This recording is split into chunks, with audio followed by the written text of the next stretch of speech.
चलिए, rule number 134, duties and responsibility of the rescue room in charge. जो rescue room हम बनाते हैं उसका इंचार्ज जो है उसकी ड्यूटी एंड रिस्पॉन्सिबिलिटी क्या होगी। ये रेस्क्यू इंचार्ज जो होगा ये अपने रेस्क्यू रूम में ये लिस्ट ऑफ द माइन को डिस्प्ले करेगा। जो माइन उसके अंदर में आती है, उसके जुडिक्शन में आती है रेस्क्यू रूम के, उसकी एक लिस्ट लगाएगा वो, ताकि इमरजेंसी में या कभी भी देखा जा सके कि इस रेस्क्यू रूम में कितने माइंस कवर है, और जहां से भी फोन आएगा उसको हमको कैटरिंग करना पड़ता है, मतलब सहायता करना पड़ेगा।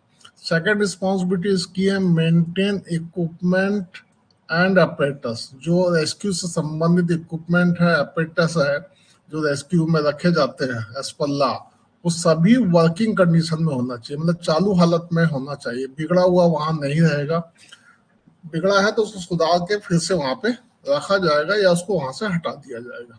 नेक्स्ट पॉइंट बोलता है कि मेंटेन प्रॉपर रिकॉर्ड। आपको रिकॉर्ड भी मेंटेन करना पड़ेगा, ऐसे ही कितना इंस्ट्रूमेंट है, कितने इक्विपमेंट हैं और एपेटस आपके रेस्क्यू रूम में रखे हुए हैं, और इसका इंस्पेक्शन आप कब कब करते हैं और इंस्पेक्शन की रिपोर्ट क्या है। इसका दिया आपका मतलब यही है कि रेस्क्यू इक्विपमेंट एंड एपेटस जो है उसका रिकॉर्ड रखना पड़ेगा, और उसका इंस्पेक्शन का रिपोर्ट भी आपको प्रॉपरली बना के रिकॉर्ड में रखना पड़ेगा।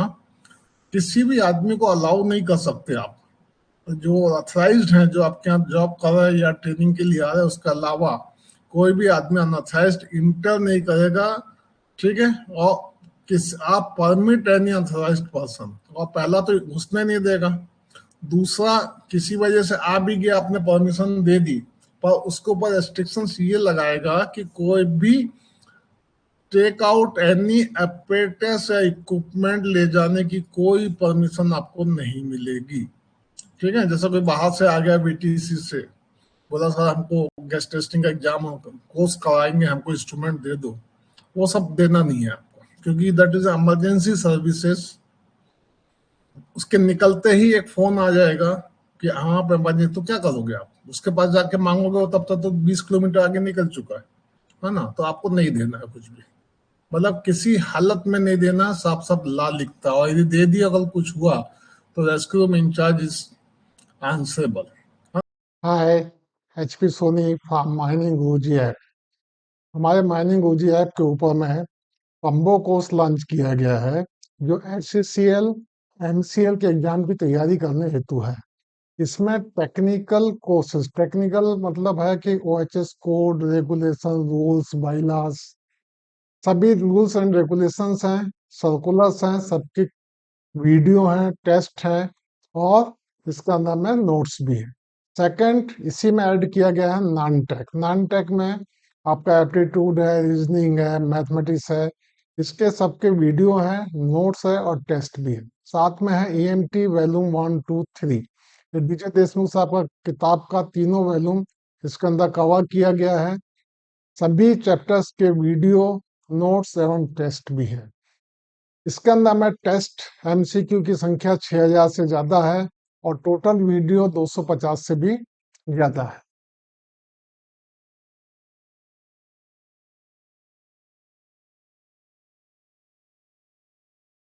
ना। नेक्स्ट 135 नंबर का रूल क्या बोलता है, इसको रूल ही बोलेंगे सबको। हमने जो कोड पढ़ा था वो HSWC 2020 कोड पढ़ा था, उसके अंदर सब पॉइंट थे, वो कहलाते थे सेक्शन। उनको पॉइंट को बोलते हैं सेक्शन, इसको बोलते हैं रूल।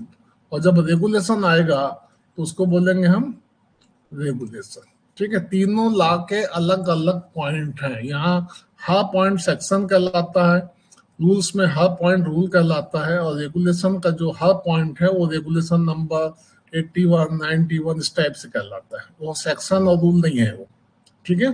सब ला के अपने नियम है जो गवर्नमेंट ऑफ इंडिया ने बनाया है, और इंटरनेशनल भी है, इस टाइप के प्रोविजंस हैं।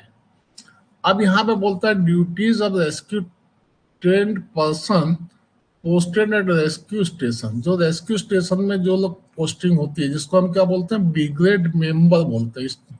रेस्क्यू स्टेशन है ये, यहाँ पे हम किसको पोस्ट करते हैं,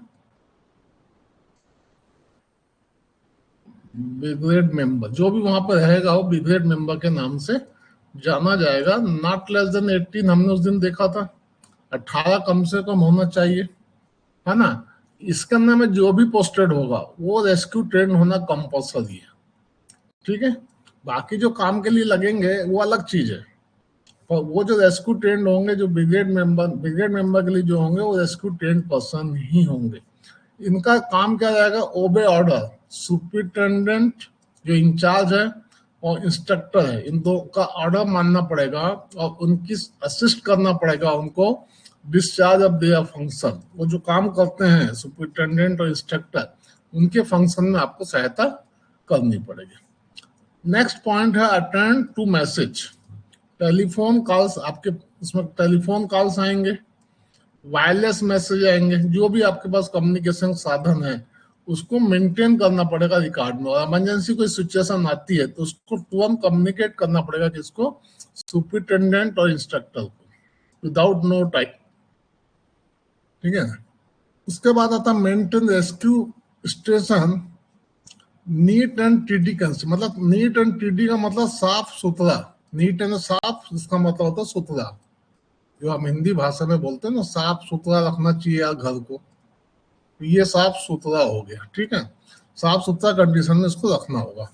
maintain equipment and operators kept eight rescue station proper, जो आपके पास इक्विपमेंट एंड ऑपरेटर्स होंगे कहाँ पे, रेस्क्यू स्टेशन में, वो प्रॉपर वर्किंग ऑर्डर में होना चाहिए। खराब हालत में है तो उसको मेंटेन करिए, ठीक है, रिपेयर करिए या कहीं से कराइए, जैसा भी है, पर वो वर्किंग, मतलब जहां रखे इमरजेंसी में उसको उठा के ले जाना हमको है तो वो डायरेक्ट यूज करने के काम आएंगे। कल बहाना नहीं चलेगा सर कि ये दो इंस्ट्रूमेंट हमारे काम नहीं कर रहा, तो डायरेक्ट यूज होना चाहिए उनका। और जो यूज करने लायक नहीं है उसको वहां बाहर रखेंगे, उसके लिए अलग स्टोर बनाएंगे। अब आपकी रिस्पॉन्सिबिलिटी भी है कि जब आपको माइन के ऊपर जाना होगा इंस्ट्रूमेंट को लेकर, वही बोलता है कि इमरजेंसी जब लॉन्ग लास्टिंग रेस्क्यू वर्क या एनी बिग इमरजेंसी इग्निशन में फायर होता है तो रेस्क्यू स्टेशन को भी सपोर्ट करना पड़ता है रेस्क्यू रूम के लिए, मतलब खदान जाना पड़ेगा। तो ये जो ब्रिगेड मेंबर है उसकी रिस्पॉन्सिबिलिटी क्या है कि जब जाएगा तो रेस्क्यू एंड रिकवरी वर्क को परफॉर्म करेगा, इंस्ट्रूमेंट पहन के खदान के अंदर जाके जो भी काम अलॉट होगा वो टीम के साथ काम करना पड़ेगा। ऐसे वहां पे सुपरविजन करने नहीं जाएगा ये, ठीक है ना। सुपरविजन करने जाएगा रेस्क्यू सुपरिटेंडेंट, और इसके अंदर जो इंस्ट्रक्टर होते हैं वो उनको भी जाना पड़ता है टीम में लीडर बन के कई बार। Next, not leave. आप जिस जगह पे पोस्टिंग है आपकी रेस्क्यू स्टेशन में, आप अपना घर से कहीं दूर जा रहे हो तो आपको परमिशन लगेगी, ठीक है ना। मतलब यहाँ पे एक तो रेस्क्यू स्टेशन से आप कहीं किसी वजह से बाहर जा रहे हो, ठीक है, नॉट लीव, या फिर आप छुट्टी नहीं लिए हो और आपको कहीं जाना है तो आपको बताना पड़ेगा कि सर मैं एक शादी में जा रहा हूँ 20 किलोमीटर, मैं सुबह तक आ जाऊंगा। तो दैट पर्पस क्या उसको पता हो कि हमारा एक ब्रिगेड मेंबर कहाँ पर इमरजेंसी आई है तो कुछ अल्टरनेट अरेंजमेंट करेगा, ठीक है। नेक्स्ट पॉइंट बोलता है duties of rescue room attendant. जो रेस्क्यू रूम में जो 24 आवर्स में, देखिए वहां भी रखना है यहाँ भी रखना है, पर यहाँ पे वहां पे ब्रिगेड मेंबर के नाम से जाना जाता है, यहाँ पे रेस्क्यू रूम अटेंडेंट के नाम पे जाना जाता है। देखिए भाषा का अंतर है जो बाद में हमको कई बार कंफ्यूज करता है, ठीक है ना। यहाँ पर हमको रेस्क्यू रूम अटेंडेंट ये बोलता है कि रेस्क्यू रूम, क्योंकि रेस्क्यू स्टेशन से छोटा है ये रेस्क्यू रूम, तो ये जब ड्यूटी में रहेगा तो अटेंडेंट जो है कि आपका रूम जो है यहाँ पर जो बना है ये, इसमें इसका ऑफिस होता है। नॉर्मली ऑफिस कहाँ होता है, एंट्री में ही होता है, यहीं पे एक ऑफिस बना दिया जाता है ऐसे ऐसे। आप देखे होंगे रेस्क्यू स्टेशन में, यहाँ पे सामने एकदम फ्रंट में ही रहता है, वो यहीं बैठा रहेगा। यहाँ पर टेलीफोन होगा, मेन गेट होगा, यहाँ से एंट्री करने वाला हर आदमी वो देखता है, ठीक है। ऐसा नहीं कि आपने इस कोने में बना दिया, सामने क्या हो रहा पता नहीं, ठीक। यहीं पे चैनल गेट लगा हुआ है, यहाँ पे लॉक करके बैठता है, गार्ड भी होता है, तो यहाँ पे वो रहेगा, है ना। तो यहाँ वॉशरूम वगैरह सब फैसिलिटी रहती है। यहाँ पे जब तक उसका कोई रिलीवर नहीं आ जाएगा, मतलब इसकी ड्यूटी रात के 12 बजे खत्म हो गई, तो दूसरा आदमी आना जरूरी है, वो कुर्सी पे बैठेगा और आप उठोगे, क्योंकि यहाँ इमरजेंसी हर 1 मिनट में फोन आ सकते हैं। अनटिल रिलीव्ड, ठीक है, not leave the rescue room until relieved by substitute. Substitute मतलब आपका साथी कामगार जो वहां पे अटेंडेंट का काम दूसरी सीट में कर रहा है। Not allow unauthorized person to enter or take out the any equipment or apparatus from the rescue room। इसकी ये जवाबदारी भी है कि कोई भी आदमी अंदर नहीं घुसेगा और कोई भी इक्विपमेंट या अपरेटस को ले जाने की परमिशन नहीं देगा। इवन सुपरिटेंडेंट के पास भी घुसने की परमिशन देने का पावर सुपरिटेंडेंट के रेस्क्यू रूम इंचार्ज के पास है। जैसे मैं जाऊंगा तो मुझे जाने देते हैं लोग, ऐसा नहीं है, बट हमको सामान नहीं छूने देते वो लोग, वो अपने से ही बताएंगे। हम धनसार रेस्क्यू स्टेशन में गए थे, जब धनबाद पढ़ाने गए थे 2002 का, उस समय BG4 आया था नया नया, उन्होंने हमको डिमॉन्स्ट्रेशन करके दिखाया भी था, ठीक है, तो ले जाने थोड़ी देगा। नेक्स्ट, अटेंड टू टेलीफोन, आपको वहां पे अटेंड भी करना है, ठीक है। आपका जो यहाँ पे है रेस्क्यू रूम अटेंडेंट, इसका काम ये है कि ये टेलीफोन अटेंड करेगा, कॉल में, और इसके रिकॉर्ड भी मेंटेन करेगा, कहाँ कहाँ से क्या फोन आए हैं, ठीक है। Maintain the rescue room, rescue room को भी साफ सुथरा कंडीशन में रखने की जवाबदारी इन्हीं की है।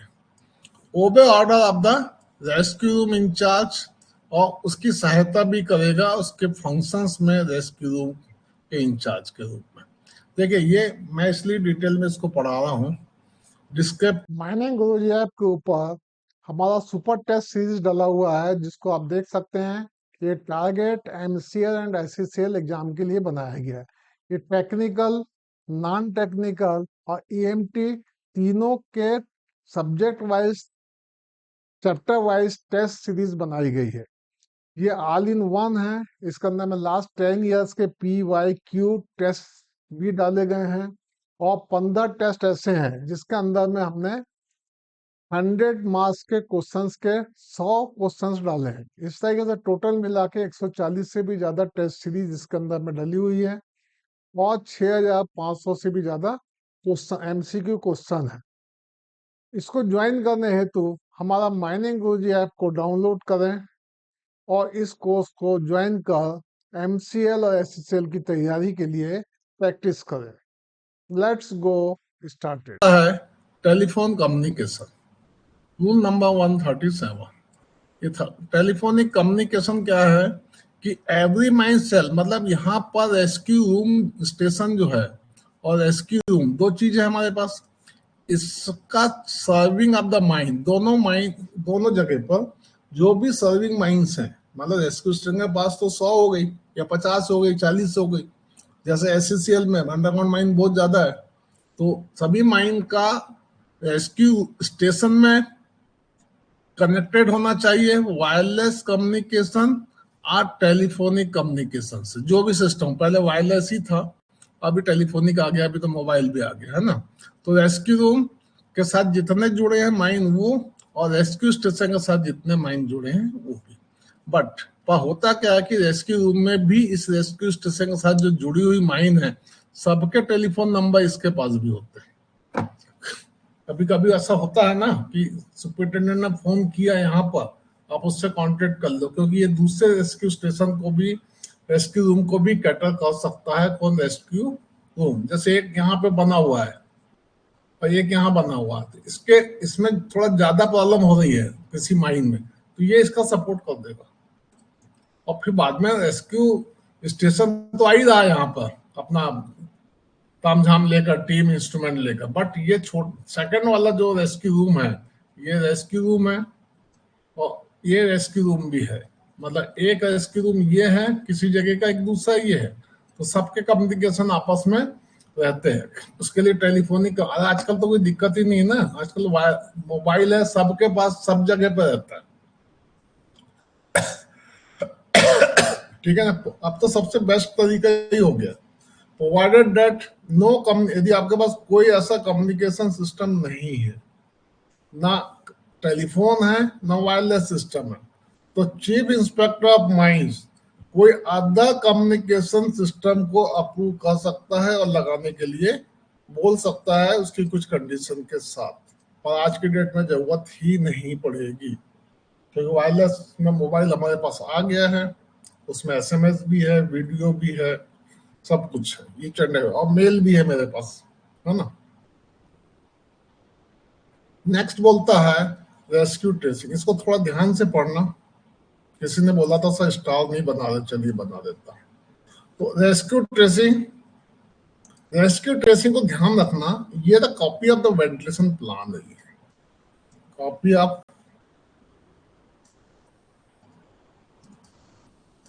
वेंटिलेशन प्लान, ठीक है, कॉपी ऑफ वेंटिलेशन प्लान है ये बोलता है कि यहां देखिए बड़े ध्यान से पढ़ना आप, मोर देन 3 लेजिबल ट्रेसिंग, मतलब जो पढ़ने लायक हो। लेजिबल का मतलब होता है पढ़ने लायक, रख लेने से नहीं होता, मोड़ मार के अपने खराब कर दिए तो उसको वैल्यू नहीं है, मतलब बढ़िया साफ सुथरी होना चाहिए, पढ़ने लायक, है ना। 3, मोर देन 3 मतलब मिनिमम कितनी चाहिए आपको,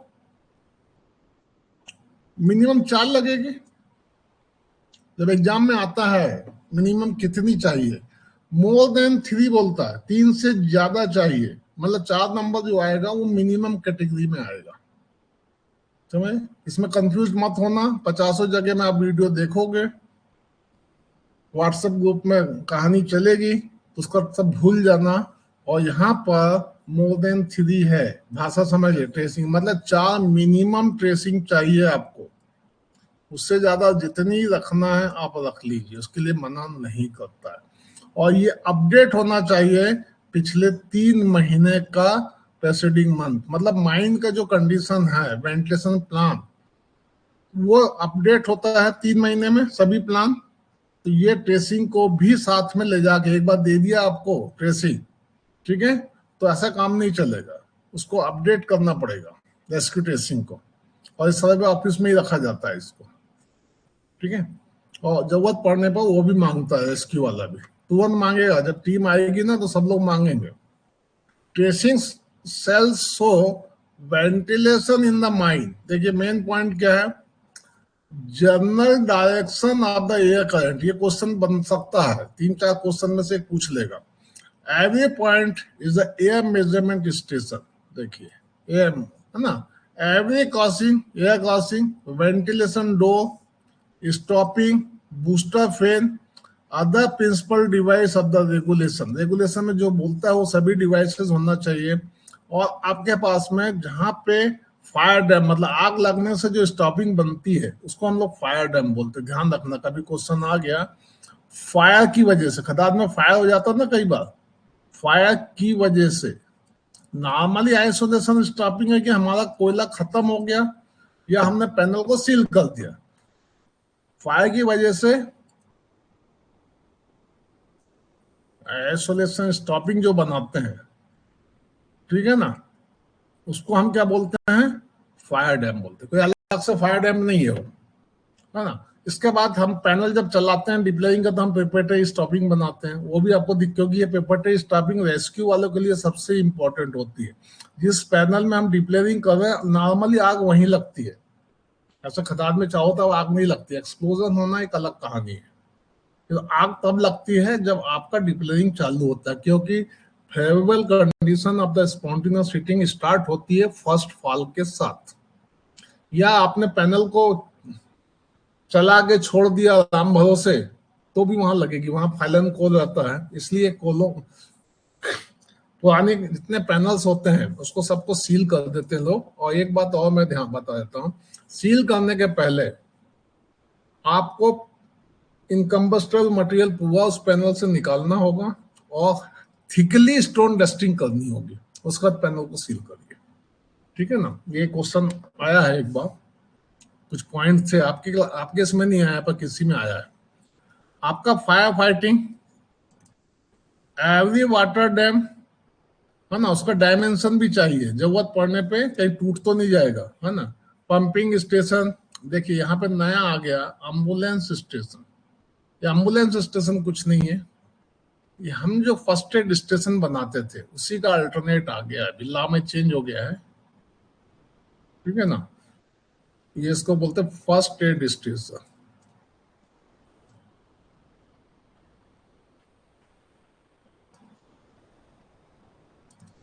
इसी के बदले आ गया एम्बुलेंस स्टेशन, ठीक है।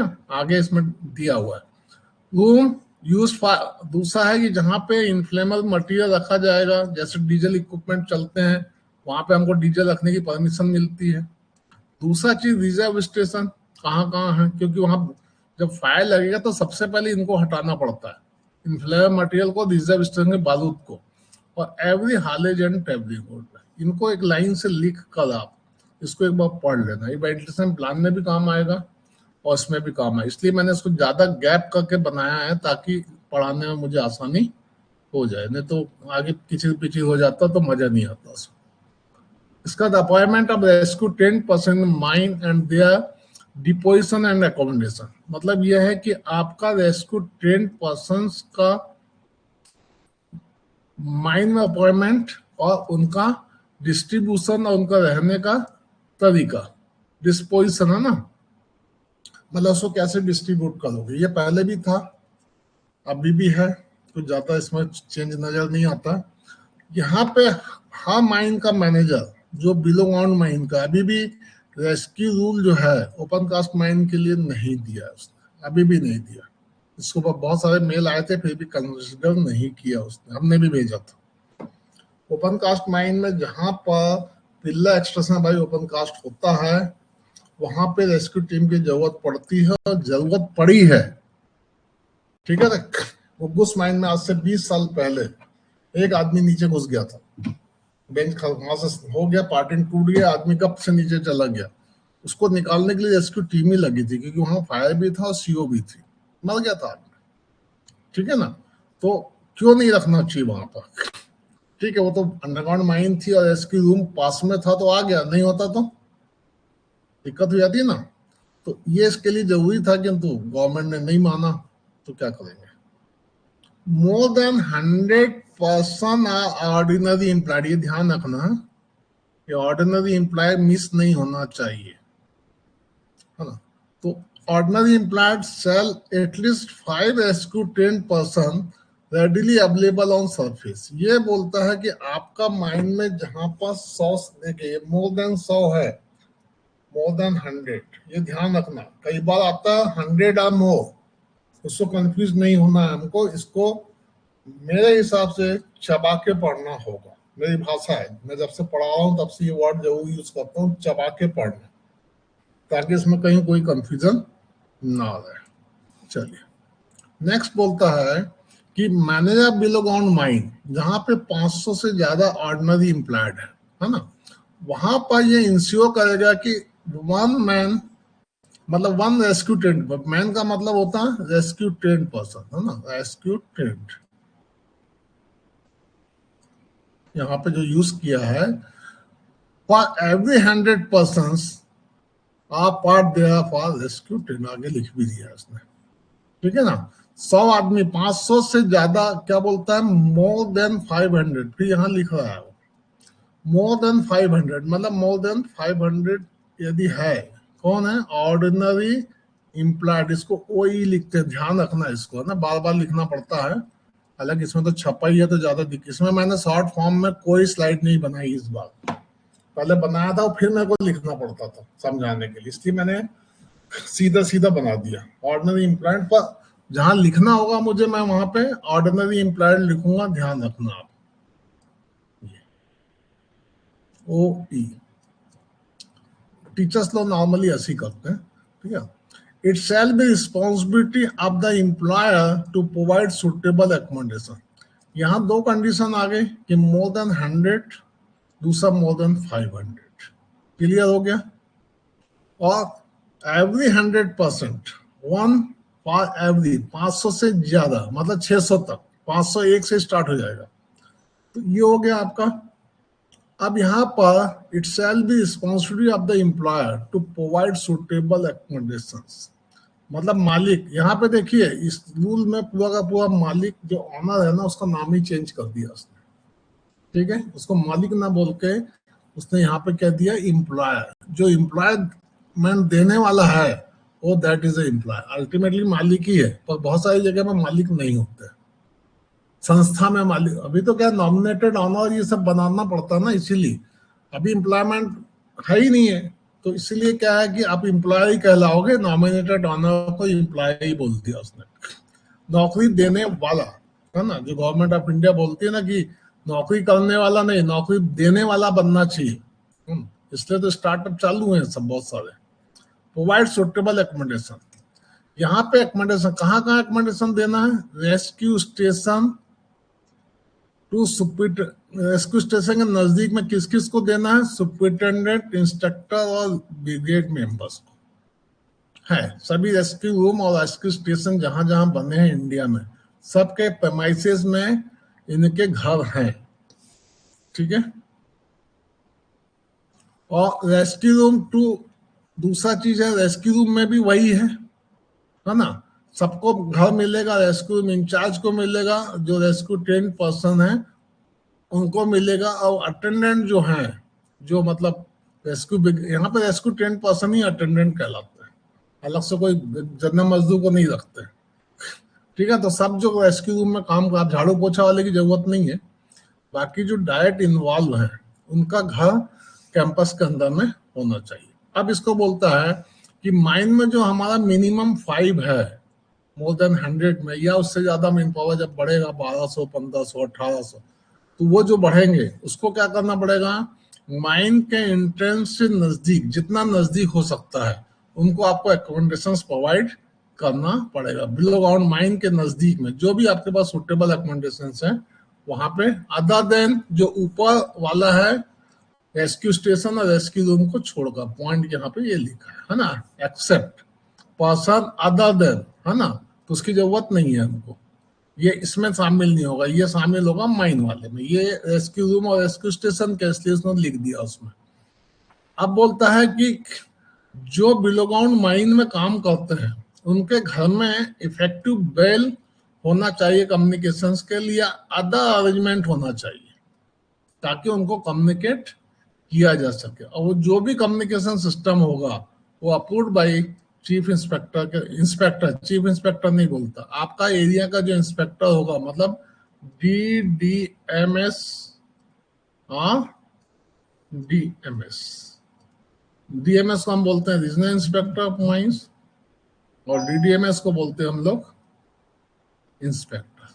क्लियर हो गया। अब ये बताएगा कि उसको सम्मान करना, सम्मान करने का मतलब ये होता है you are bound to attend. जैसे कोर्ट से सम्मान आता है ना, किसी गवाह के लिए, किसी केस के लिए, सुना ही होगा आप लोगों ने, है ना। तो उनका सम्मान मतलब कोर्ट से आके आपके घर में आता है, कोई भी लेके आता है जो भी गवर्नमेंट का है, तो वो सम्मान में आपको देता है कि 18 मई को आपको अटेंड करना है, मतलब you are bound to attend. नहीं करोगे कोई चिंता की बात, अगली बार पुलिस आएगी उस डेट में हाथ पकड़ के आपको ले जाएगी और फिर आपको जमानत करानी पड़ेगी। मतलब यह है कि इतना सम्मान का मतलब इतना ताकतवर कागज है वो, जाना ही पड़ेगा। तो वैसे ही रेस्क्यू ट्रेन पर्सन को जो सम्मान भेजा जाएगा वो आपको आना ही पड़ेगा, नहीं तो आपका रेस्क्यू ट्रेन पर्सन की कोशिश से हटने में ज्यादा टाइम नहीं लगेगा, समझ, मतलब आपको आना ही है। Next, selection of the person for training in rescue, इसमें थोड़ा चेंजेस हो गया है, ठीक है ना। जो हम इनिशियल ट्रेनिंग करते हैं इसकी, किसके लिए, रेस्क्यू ट्रेन पर्सन बनने के लिए। यहाँ पे अभी रेस्क्यू ट्रेन पर्सन है नहीं आदमी, जो सिलेक्शन करना पड़े, पहले तो हमको सिलेक्शन करना पड़ेगा, फिर इसकी ट्रेनिंग देना पड़ेगा। अभी इसके लिए वो नोटिफिकेशन नहीं आया, आने वाला है, उसमें लिख दिया उसने कि DGMS निकालेगा उसमें। और पुराना रेस्क्यू स्टेशन तो जो चलना है चल ही रहा है ना, जो प्रोविजन पर इसकी ट्रेनिंग, अब नया रेस्क्यू ट्रेन पर्सन बनाने के लिए प्रोविजन आएंगे अभी, ठीक है। No person shall be selected for training in rescue work unless, इसको छोड़कर, मतलब ये कम से कम ये होना चाहिए, उसकी एज कितना होना, ये क्वेश्चन तो आना ही आना, ये रुकने वाला नहीं है, ठीक है। ये मोस्ट इंपॉर्टेंट हो गया। जब कुछ चेंज होते हैं, कुछ ऐसे चीजें वो आती चाहिए। क्वेश्चन आपका पक्का 100% बता दे रहा हूं मैं। In between 21 to 40 years age, अभी क्या हो रहा है, लोग लेट माइंस में आ रहे हैं, इसलिए इनको मिलते नहीं है, ठीक है ना। 30 ईयर्स तक के लोग मिलते नहीं है जल्दी। सुपरवाइजर्स में तो मिल जाते हैं, वर्कर्स में नहीं मिल पा रहा है बहुत। इसके पास पहला तो क्राइटेरिया होना चाहिए एज, दूसरा क्राइटेरिया है वैलिड फर्स्ट एड सर्टिफिकेट, तीसरा बोलता है अभी तो रिकॉग्नाइज्ड बाय जो भी गवर्नमेंट है, सेंट्रल गवर्नमेंट है, मतलब फर्स्ट एड सर्टिफिकेट चाहिए। नेक्स्ट थर्ड पॉइंट है सर्टिफाइड बाय द मैनेजर। क्या है वो, 4 महीने काम करेगा, 2 महीने काम करेगा, ये मैनेजर ये बताएगा कि भैया इसको अंडरग्राउंड के बारे में समझता है। यहाँ पे स्पेसिफाइड नहीं है, ध्यान रखना। 6 महीने, 2 महीने, 5 महीने लड़के बात करते रहते हैं फालतू में, अरे 6 महीने होगा तभी रेस्क्यू ट्रेनिंग मिलेगा। अरे भैया मैनेजर यदि सर्टिफाई करता तो 6 महीने की जरूरत क्या है। कोई डिप्लोमा होल्डर ओवरमैन बन के आया, उसको तो 15 दिन में भी दे दिया है, ठीक है ना। ऐसा नहीं है, सफिशिएंट अंडरग्राउंड एक्सपीरियंस बोलता है, उसने एक साल पीडीपीटी तो किया ही है ना, उसको मान लेगा, ठीक है। Purpose of rescue. नेक्स्ट है इसका क्वालिफाइड मेडिकल प्रैक्टिशनर के द्वारा दोबारा मेडिकल होगा, इसका अलग सिस्टम है, मेडिकल का थोड़ा सा अलग है, ठीक है ना। तो इसके लिए इसका मेडिकल कराया जाएगा अकॉर्डिंग विद द, अब किसके लिए चीफ इंस्पेक्टर कोई ऑर्डर निकालेगा उसके हिसाब से आपको करना पड़ेगा, है ना। अब fit for the undertaking rescue work, क्या क्या हो गया, कितना कितना पॉइंट हो गया आपका, देखिए 3 हो गया, यहाँ पे चौथा हो गया। अब पांचवा क्या बोलता है कि यहाँ पे सुपरिटेंडेंट फाइनल अथॉरिटी होगा जो आपका इंटरव्यू लेगा। हो सकता है इसके साथ 1-2 आदमी को बैठा भी दे, है ना। पर इंचार्ज हेड होगा सुपरिटेंडेंट, ये आपको कंसीडर करेगा बाय एग्जामिनेशन, कोई एग्जामिनेशन ले सकता है और इंटरव्यू भी करेगा, फिजिकली सामने देखेगा कि आप, मोस्टली इसका काम है आपका मेंटल स्टेटस को चेक करना। माइंड का नॉलेज उतना मायने नहीं रखता जितना आपका फिजिकली तो बता दिया डॉक्टर ने, बट आपका मेंटल स्टेटस कितना ऊंचा है ना। तो उसको ध्यान में रखना पड़ेगा कि कहीं वो ऐसे वर्क में जाके चक्कर खा के गिर तो नहीं जाएगा, सुनते से बेहोश तो नहीं हो जाएगा, है ना। तो suitable work for the breathing apparatus,